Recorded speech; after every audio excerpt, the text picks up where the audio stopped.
Welcome to the HFY Codex Tale. If you like our videos, keep supporting and subscribe to our channel. The low hum of the submersible's engines filled Dr. Marcus Blackwood's ears as he guided the vessel deeper into Europa's dark waters. The ice sheet above blocked most light, creating an eternal twilight that his vessel's external lamps barely penetrated. After 15 years of studying extraterrestrial oceans, he thought he'd seen everything. He was wrong. "Control, this is Nautilus 7, he spoke into his comm unit. Depth reading 3,200 meters and descending, energy signature growing stronger. "Copy that, Nautilus 7, Lieutenant Cellini Rodriguez's voice crackled through the speaker. "Remember protocol, Marcus, no deeper than 4,000 meters without backup." Marcus smiled to himself. Cellini had been his mission controller for 3 years now, and she knew his tendency to push boundaries. The strange energy readings they detected 2 weeks ago had consumed his thoughts, defying all known patterns of natural phenomena on Europa. The submersible's sensors chirped insistently. The energy signature had shifted, moving laterally across his path. Marcus adjusted course, following the reading. His heart raced as the signature led him toward a massive underwater ridge he'd never seen on any chart. "Control, I'm tracking the signature to an unmapped formation, requesting permission to investigate." A pause, granted but maintain safe distance. "Commander Walsh wants you back by 1800 hours. The ridge loomed before him, its surface riddled with cave openings that seemed to pulse with a faint blue-green light. As Marcus maneuvered closer, his instruments began registering complex organic compounds in the water. Then he saw it, a flash of movement, too graceful to be random, too large to be any known Europa species. His breath caught as a figure emerged from one of the caves. At first, he thought his eyes were playing tricks on him, but the submersible's cameras confirmed what he was seeing. The creature had an almost humanoid torso that transitioned smoothly into a powerful, dolphin-like tail. Its skin seemed to shift colors, from deep blue to purple, with patterns of bioluminescence rippling across its surface. "Control," Marcus whispered, his voice trembling. "Are you receiving this feed?" Static answered him. The energy signature had grown stronger, possibly interfering with communications. The creature approached his vessel, revealing more details. Its face was oddly beautiful, with large, intelligent eyes that seemed to glow from within. Webbed hands pressed against the submersible's viewport, and Marcus felt a strange sensation in his mind, like the ghost of a touch. "We have waited long for one who would find us." The words formed in his mind with crystal clarity. Marcus recoiled in his seat, heart pounding. The creature, female, he somehow knew, remained at the viewport, her expression curious rather than threatening. "Do not fear, Marcus Blackwood. We have watched your kind's progress. You seek knowledge, understanding, as do we." How do you know my name?" he managed to ask aloud, knowing somehow she would hear him.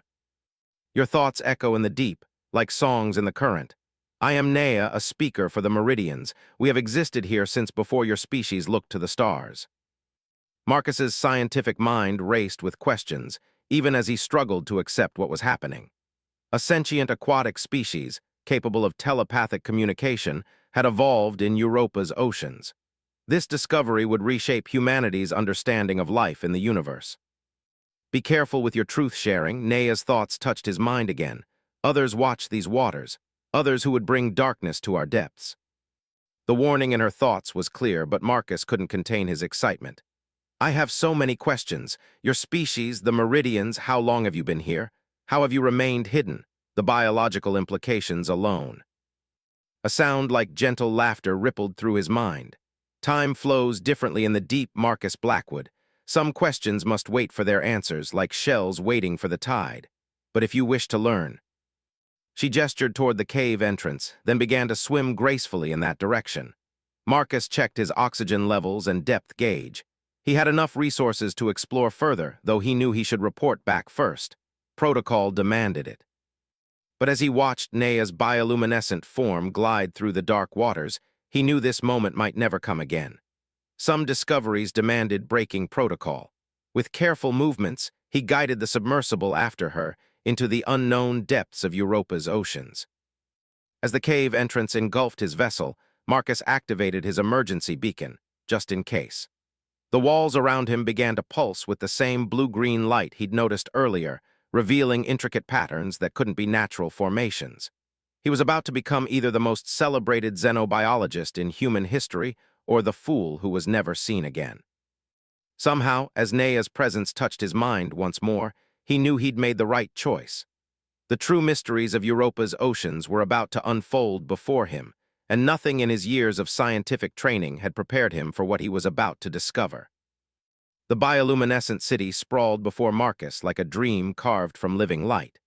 Massive structures of crystalline material rose from the ocean floor, their surfaces alive with pulsing patterns that seemed to communicate in a language of light and color. Schools of strange, glowing creatures darted between the buildings, carrying out tasks he could only guess at. "Control will be going crazy by now," Marcus muttered to himself, checking his submersible's chronometer. He'd been out of contact for 3 hours. "Your people's concern is understood," Nea's thoughts touched his mind. "But there are things you must see, things you must understand." She led him through what appeared to be the city center, where dozens of meridians moved through the water with graceful purpose. Their bioluminescent patterns shifted and changed as they passed each other, suggesting a complex form of visual communication, supplementing their telepathic abilities. Inside his submersible, Marcus frantically documented everything he saw. The Meridians had developed an entire civilization adapted to the extreme pressures and darkness of Europa's deep oceans. Their technology seemed to blend seamlessly with the natural environment. No harsh metals or artificial materials, but rather bioengineered structures that grew and responded to their needs. A sharp tap on his viewport startled him. Commander Victoria Walsh's face appeared on his comm screen, her expression a mixture of fury and relief. 2 other research submersibles had flanked his position. "Dr. Blackwood, you have exactly 30 seconds to explain why you've been dark for 3 hours, and why you're currently hallucinating an underwater city." Marcus felt Nea's presence withdraw slightly, sensing his anxiety. "Commander, I know this looks impossible, but I've made first contact with an intelligent species. The Meridians have been here all along, hiding in Europa's depths. They're telepathic, they have advanced biotechnology." "Return to base immediately," Walsh cut him off. "We've detected unusual energy signatures throughout this sector. It's not safe." "She fears what she doesn't understand," Nea's thoughts returned, "but perhaps we can show her." Before Marcus could respond, the water around all 3 submersibles began to glow with increasing intensity. Patterns of light danced across the hulls of the vessels, and Marcus felt a familiar touch in his mind. But this time, it was stronger, as if multiple meridians were reaching out at once. Commander Walsh's eyes widened on the screen. What is this?" "They're trying to communicate," Marcus explained, watching as more meridians emerged from the structures around them. "Commander, they've been watching us, studying us just as we've been studying Europa. They're not hostile, they're curious." Through the viewport, Marcus saw Dr. Julian Reed in one of the other submersibles frantically taking readings. The scientist's face was illuminated by the glow of multiple screens, his expression one of wonder and something else Marcus couldn't quite read. "Your friend's mind echoes with discord," Nea warned. "He sees value but not truth. Danger follows such thoughts." Marcus frowned, but before he could ponder her warning, Commander Walsh spoke again, her voice softer now. "Dr. Blackwood, Marcus, what exactly are we dealing with here?" Over the next hour, as the Meridians permitted the research team to observe their city, Marcus explained everything he'd learned. The Meridians were an ancient species that had evolved in Europa's oceans long before humanity reached for the stars. They had developed their biotechnology to work in harmony with their environment, creating sustainable systems that could last millennia. "Their entire civilization is based on principles we're only beginning to understand," Marcus concluded.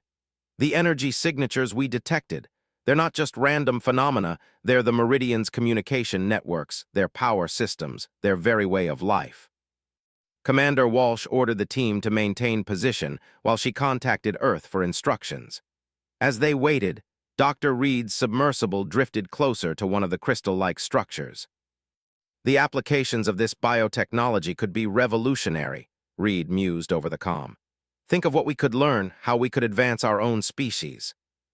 His thoughts grow darker, Nea warned, like deep currents pulling toward destruction. Marcus watched his colleague with growing unease. He'd known Julian Reed for years, but something in the man's voice set off warning bells. The way he looked at the Meridian City reminded Marcus of prospectors he'd seen eyeing valuable mineral deposits, calculating, measuring, assessing worth. Commander Walsh returned to the comm. Earth is processing this information. We're to maintain contact but take no further action until a diplomatic team arrives. Dr. Blackwood, you'll act as our primary liaison with the Meridians. It begins. Nea's thoughts carried a weight of sadness. The ripples of discovery spread outward, changing all they touch. Some ripples bring light, others. Marcus watched Dr. Reed's submersible continue its slow circuit of the city, instruments running constantly. Commander, he said suddenly, I recommend we limit access to this location until we establish proper diplomatic protocols. Noted, Doctor, Walsh interrupted. But this discovery is bigger than any one person's recommendations. We need to document everything, analyze everything. Humanity's first contact with an advanced aquatic species. This changes everything. As Marcus observed his colleagues studying the Meridian City, he couldn't shake a growing sense of dread. Humanity had a mixed history when it came to first contact situations. Some had led to beautiful collaborations, others to devastating conflicts. Which way would this one go? Your concern echoes true, Nea communicated. But remember, Marcus Blackwood, we have survived in these depths for ages uncounted.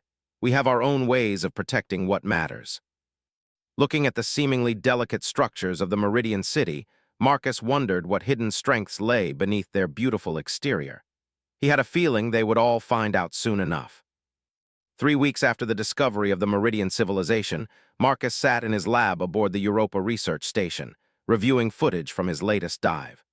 The diplomatic team from Earth was still 2 months away, but research continued under Commander Walsh's supervision. Something about Dr. Reed's recent behavior nagged at him. The man had been making solo dives, citing equipment calibration needs. A soft knock interrupted his thoughts.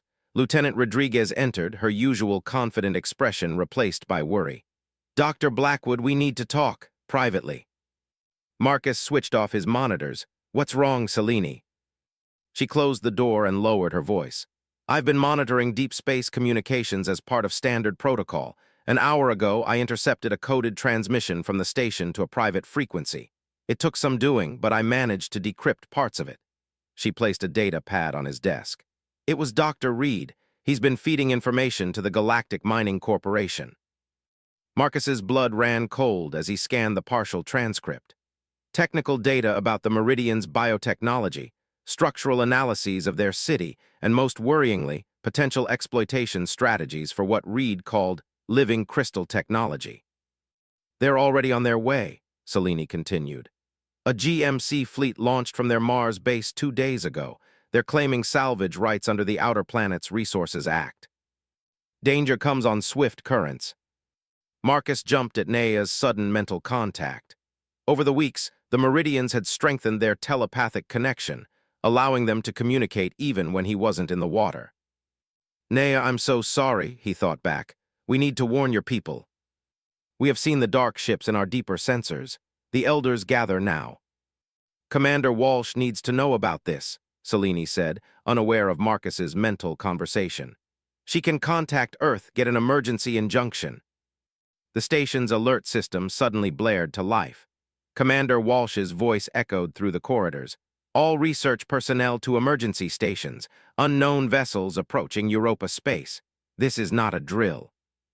Marcus and Selene raced to the command center. Through the station's massive viewport, they could see the GMC ships entering orbit, sleek, predatory vessels designed for deep space resource extraction. Commander Walsh stood at the central console, her face tight with anger as she argued with someone on the main screen. Your salvage rights claim is invalid, she was saying. This is a first contact situation with an intelligent species, international law clearly states. With all due respect, Commander, the GMC representative interrupted. Our surveys indicate a pre-industrial civilization utilizing naturally occurring biological resources. The Outer Planets Resources Act gives us full authority to establish mining operations in this sector. Naturally occurring, Marcus burst out. They're an advanced species with rights. Dr. Blackwood, the representative smiled coldly. Dr. Reed has provided extensive documentation proving these creatures are simply highly evolved animals utilizing their environment, no different from Earth's coral polyps building reefs. Reed stepped into view behind the representative, not meeting anyone's eyes. I'm sorry, Marcus, but the potential here is too valuable to leave in the hands of academics. The Meridian's biotechnology could revolutionize human industry. The betrayer reveals himself, but too late. Dark ships descend through the ice. Marcus rushed to the viewport. GMC drop ships were already breaking through Europa's icy surface, drilling down toward the ocean below. Commander, he pleaded, we have to stop them. The Meridians aren't defenseless. This could turn into a war. Walsh's expression hardened. Lieutenant Rodriguez, send an emergency broadcast to Earth. Dr. Blackwood. She paused, then continued in a lower voice. Do what you need to do. I'll buy you time. Marcus nodded and sprinted toward the submersible bay, Selene right behind him. As they prepared the Nautilus 7 for emergency launch, he felt Nea's presence strengthen in his mind. The elders have decided we cannot permit this invasion. The old defenses stir. Through their connection, Marcus caught glimpses of massive shapes moving in the deep, ancient biotechnology awakening from dormancy. The Meridians had survived for millennia in these hostile waters. They hadn't done so by being helpless. What are your people going to do? He thought back as the submersible descended through the launch tube. We are peaceful but not weak. The depths hold many secrets, Marcus Blackwood. Some were better left sleeping. The water around them began to vibrate with a low frequency that made Marcus's teeth ache. Below, the bioluminescent city had darkened, its beautiful patterns replaced by pulsing red warnings. The peaceful sanctuary he'd discovered was transforming into something else, something ready for war. In the distance, GMC drilling platforms punctured the ice like invasive spears, their lights harsh and artificial against the natural glow of Meridian biotechnology. Dr. Reed had betrayed not just his colleagues, but an entire civilization. Now they would all face the consequences of awakening the deep. Come, Nea urged. There is little time. The Ancient Ones rise, and these waters will soon become dangerous for all who do not know their ways. As Marcus guided the submersible deeper, following Nea's mental beacon, he could only hope they could find a way to prevent the looming catastrophe. Somewhere above, humanity's greed was about to collide with forces it couldn't comprehend, and he was caught in the middle of it all. The ancient guardian emerged from the depths like a living mountain. Its massive form, a hybrid of organic crystal and bioluminescent tissue, dwarfed the GMC drilling platforms. Marcus watched in awe from his submersible as the creature's surface rippled with patterns of red and gold, colors he'd never seen the Meridians use before. Control, are you seeing this? He transmitted upward. Affirmative, Commander Walsh replied, her voice tense. All GMC vessels have been ordered to stand down, but they're not responding. The Guardian awakens fully. Nea's thoughts touched his mind. It has slept for 1,000 years, protecting our deepest secrets. Now it remembers its purpose. Through the submersible's viewport, Marcus saw more shapes emerging from the bioluminescent city. Meridian warriors, their forms streamlined and dangerous, moved in complex formations around the Guardian. Their skin pulsed with martial patterns, a sharp contrast to the peaceful lights he'd grown accustomed to. Lieutenant Rodriguez's voice crackled over the comm. Multiple GMC submersibles launching. They're carrying sonic pulse weapons, mining equipment converted for combat. The first shots came from the GMC vessels, concentrated sound waves that could shatter rock. But as the pulses reached the Meridian formations, something extraordinary happened. The water itself seemed to thicken, absorbing and dispersing the energy. We have shaped these waters for millennia, Nea explained. Your weapons cannot easily pierce our molecular shields. Marcus watched in fascination as the Meridian warriors responded. Their biotechnology manipulated the ocean currents, creating vortexes that caught the GMC submersibles in their grip. The machines spun helplessly, their hulls groaning under pressure they weren't designed to withstand. Dr. Reed's vessel is approaching your position, Selene warned through the comm. He's demanding to speak with you. Indeed, a sleek GMC submersible cut through the chaos, heading straight for Nautilus 7. Reed's face appeared on Marcus's screen, his expression a mix of excitement and desperation. Marcus, you have to help me explain to them, Reed pleaded. Think of what humanity could learn from their biotechnology. We could revolutionize everything: medicine, construction, space travel. By stealing their secrets, Marcus shot back. By treating them like lab specimens. They're not human there. Reed's transmission cut off as the Guardian moved. Its massive form shifted, revealing clusters of crystal formations that began to pulse with building energy. The water around it took on a strange, shimmering quality. The Guardian prepares its song, Nea warned. Your vessels should retreat. What comes next was meant for the great beasts of the deep dark, not your fragile shells. Marcus quickly transmitted upward. Commander, get everyone out of the water. The Meridians are about to demonstrate why they've survived here for so long. The Guardian's crystals reached full brilliance, and then silence. A silence so profound it seemed to swallow all other sounds.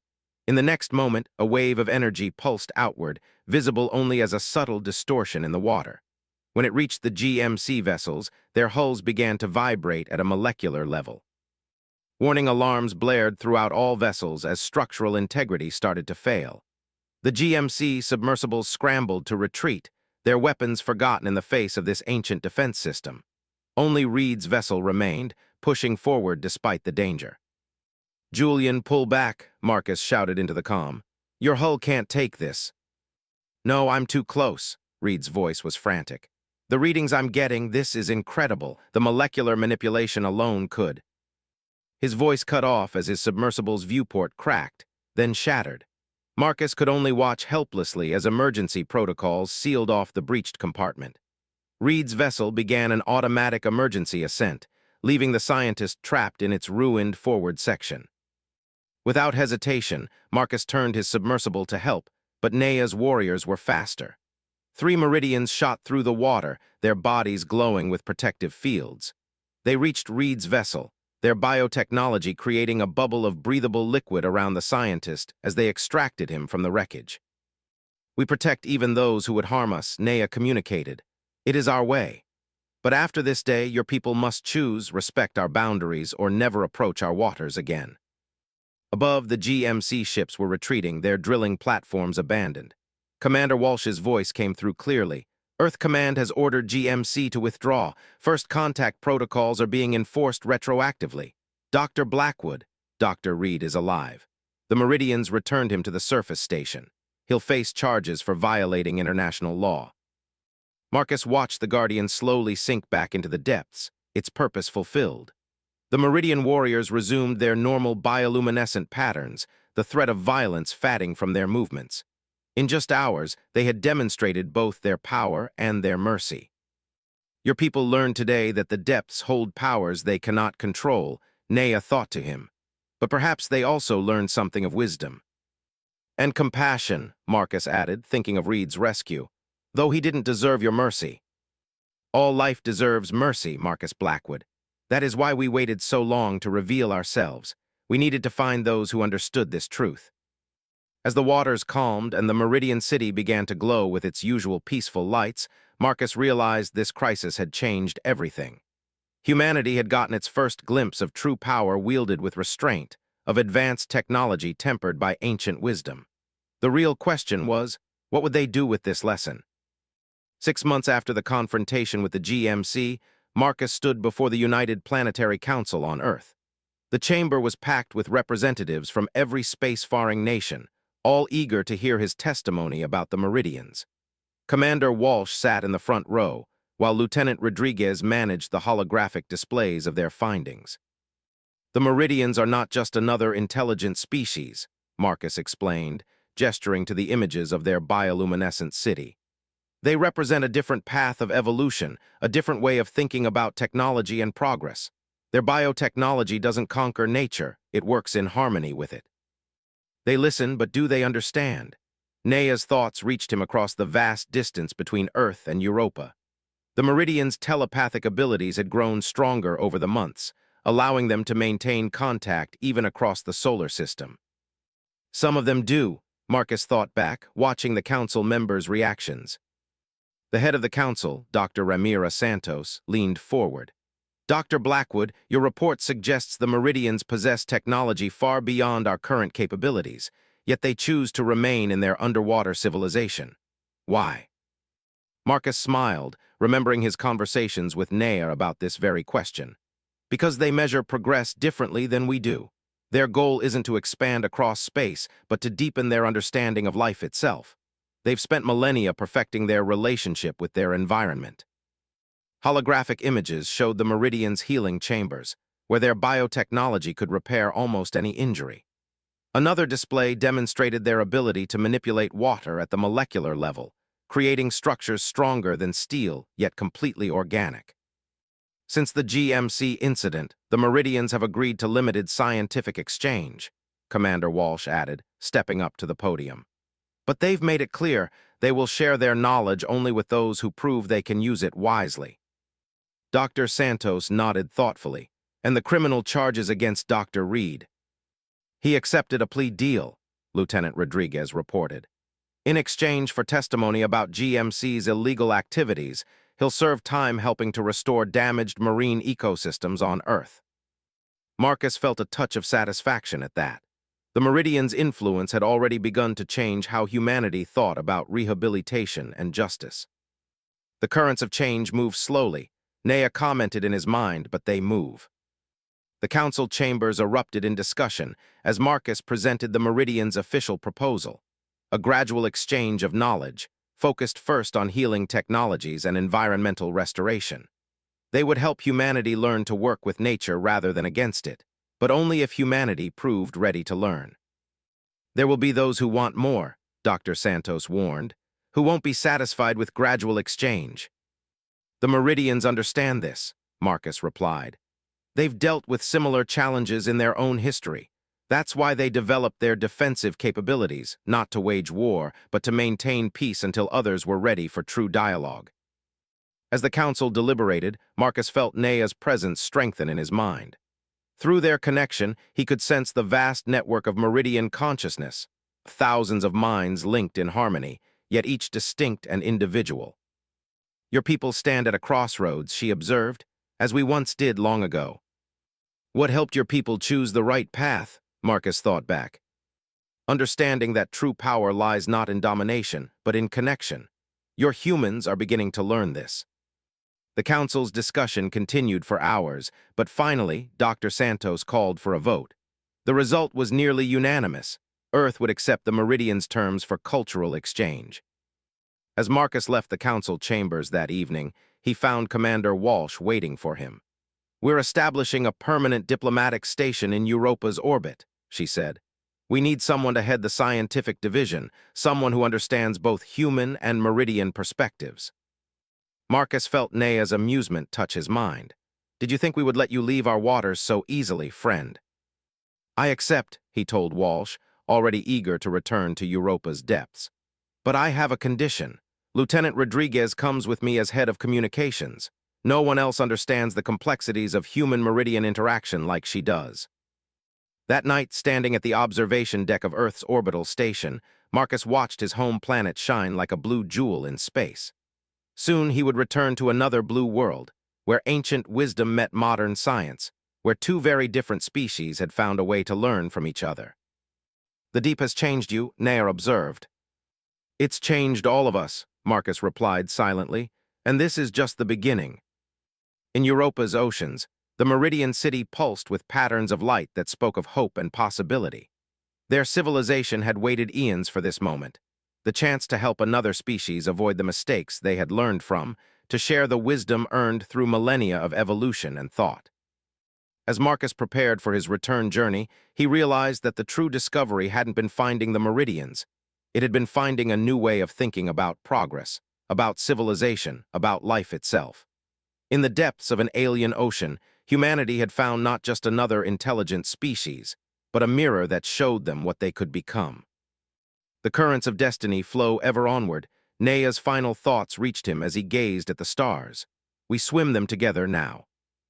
And in that moment, Marcus knew that while some might still dream of conquering the stars, the real frontier lay in learning to flow with the currents of life itself, as the Meridians had done for so long.